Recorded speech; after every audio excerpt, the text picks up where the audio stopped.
मित्रांनो, 1 मे म्हणजे फक्त सुट्टीचा दिवस नाही, या एकाच दिवसामागे दडलेला आहे आपल्या इतिहासाचा अभिमानास्पद प्रवास. चला अवघ्या काही क्षणात जाणून घेऊया. सर्वात पहिले महाराष्ट्र दिन. 1 मे 1960 रोजी मुंबईसह संयुक्त महाराष्ट्र राज्याची स्थापना झाली. 106 हुतात्म्यांच्या बलिदानानंतर आपल्याला हा महाराष्ट्र मिळाला. म्हणूनच हा दिवस फक्त उत्सव नाही तर आपल्या स्वाभिमानाचा प्रतीक आहे.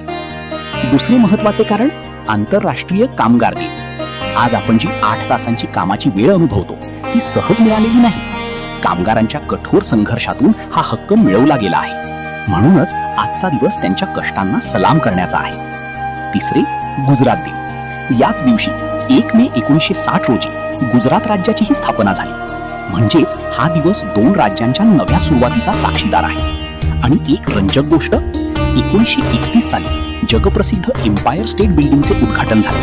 आणि 1 मे हा दिवस अनेक महत्त्वाच्या घटनांनी समृद्ध आहे. तर आता लक्षात आलं का? 1 मे हा फक्त सुट्टीचा दिवस नाही तर इतिहास, संघर्ष आणि अभिमान यांचा संगम आहे. अशीच माहितीपूर्ण व्हिडिओ पाहण्यासाठी व्हिडिओ लाईक करा, शेअर करा